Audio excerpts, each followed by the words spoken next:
লোক 5 অধ্যায় 1 আৰু 2 পদ এবাৰ চাওকচোন। পাছে তেওঁ বহি নাৱৰ পৰা লোকসমূহক উপদেশ দিলে। আৰু সেই নাওতে বহি প্ৰভু যীশুৱে মানুহবিলাকক উপদেশ দিব ধৰিলে। হৈছে আৰু আছে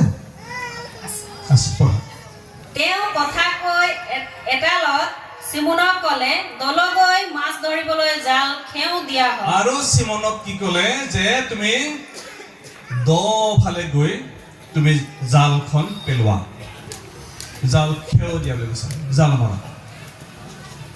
তাতে চিমনে উত্তৰ দি ক'লে, হে নাথ, হে প্ৰভু, আপুনি মোক কি কাম দিলে এইটো? কাৰণ মইতো অলৰেডি জাল ধুইহে আছিলোঁ মই।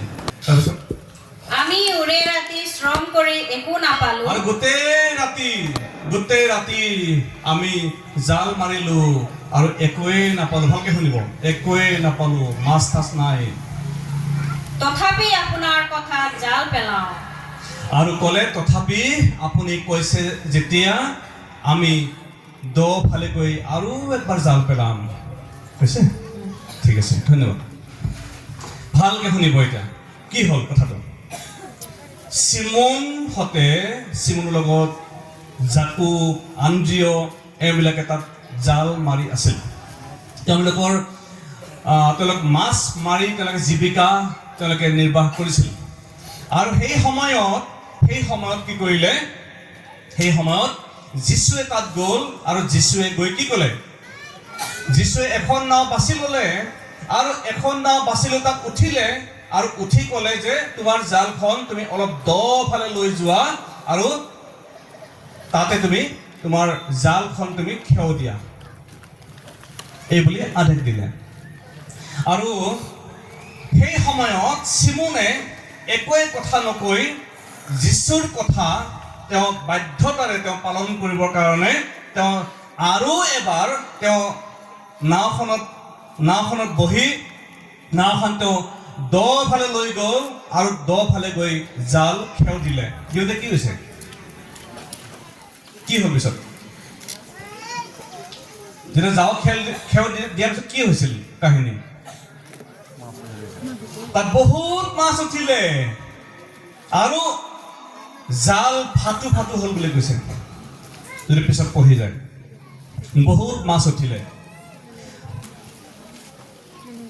প্ৰিয়সকল, সেই কথাখিনি আপোনালোকে জানে, যিহেতু সেই কথাখিনি বাইবেলত আছে। এখন নাৱৰ মালিকক বাছনি কৰিলে আৰু ঈশ্বৰে আপোনাক আৰু মোক ঈশ্বৰে বাছনি কৰি লৈছে। আপুনি ভাবেনে কেতিয়াবা যে ঈশ্বৰে মোক পচন্দ কৰিছে, মোক ভাল পায় আৰু মোক তেওঁ চিলেক্ট কৰিছে, মোক তেওঁ পচন্দ কৰিছে আৰু তেওঁ মোৰ নাওখন তেওঁ বাছি ল'লে? প্ৰিয়সকল, ভালকে মন দিব, আপোনাৰ মোৰ জীৱনটো হৈছে এখন নাওৰ দৰে।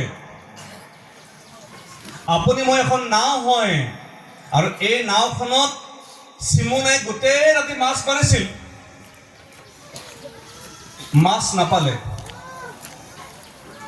আৰু মাছ যেতিয়া নাপায় তেতিয়া কেনেকৈ লাগিব? গোটেই ৰাতি মাছ মৰাৰ পিছত যদি মাছ নাপায় কেনেকৈ লাগিব ৰাতিপুৱা?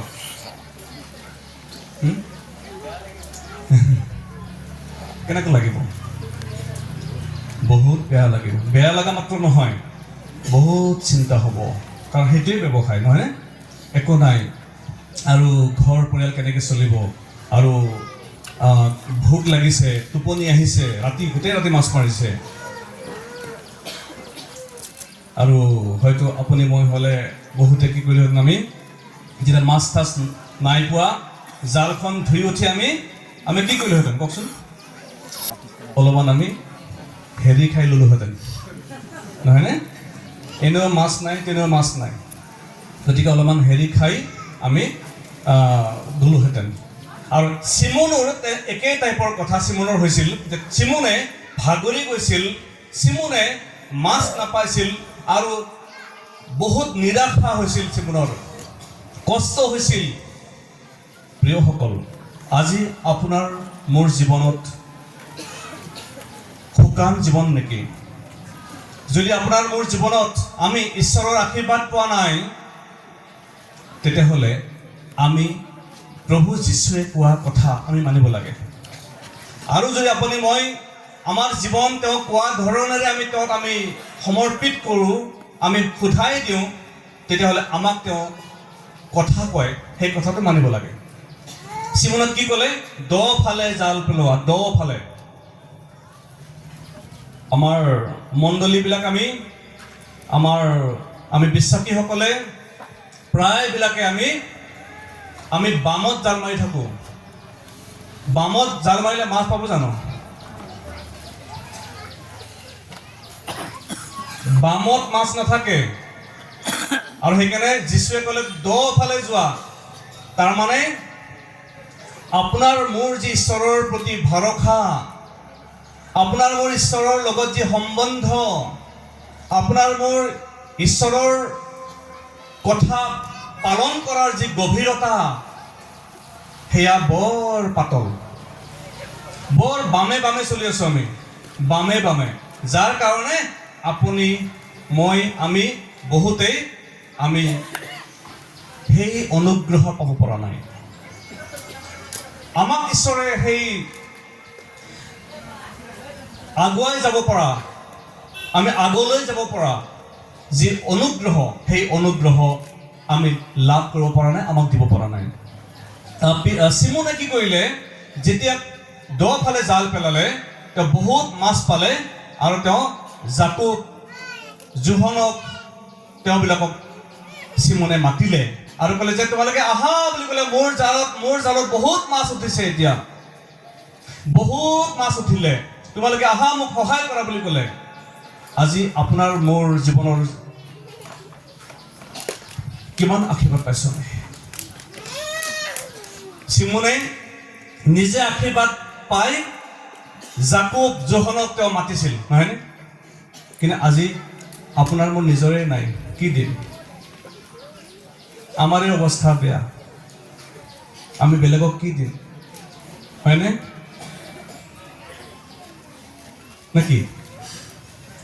আৰু যিসকল ব্যক্তিয়ে ঈশ্বৰৰ হাতত নিজৰ জীৱন সমৰ্পণ কৰে, তেওঁৰ কথা মানে, তেওঁবিলাকক ঈশ্বৰে বহুত আশীৰ্বাদ দিব পাৰে। আমি যদি জোহন 21:6 চাওঁ, এবাৰ পঢ়ি দিয়াচোন।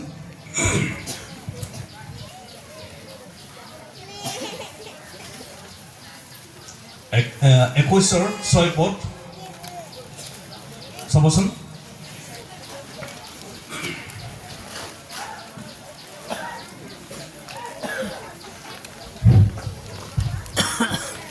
জোহন 21:6 তেতিয়া তেওঁলোকক ক'লে, নাৱৰ সোঁফালে জাল পেলোৱা, তেহে পাবা। তাতে তেওঁলোকে জাল পেলালতে বহু মাছৰ ভৰত তাক আৰু টানি তুলিবই নোৱাৰিলে। ধন্যবাদ। ইয়াত কি ক'লে? দ ফালে জাল পেলোৱা বুলি ক'লে তাতে, আৰু ইয়াত ক'লে কি? বেলেগ এটা কথা কৈছে। আৰু কি বুলি ক'লে? ৰাইট, বৰাদা এক্সপাৰ্ট। কি ক'লে ইয়াতে? জালখন পেলোৱা, কিন্তু য'তে ত'তে জাল নেপেলাবা। ক'ত পেলাব কৈছে জালখন? ক'ত পেলাব ক'লে? সোঁফালে জাল পেলোৱা। আৰু আপুনি মই বাওঁফালে জাল পেলাই থাকোঁ কাৰণে আমি নাই পোৱা। যীশুৱে কোৱা কথা আপুনি মই নামানো কাৰণে, আমি অবাধ্য হোৱা কাৰণে আজি আপুনি আৰু মই তেওঁৰ অনুগ্ৰহ আশীৰ্বাদৰ ভাগি আমি হ'ব নোৱাৰাৰ মেইন কাৰণটো হৈছে সেইটো।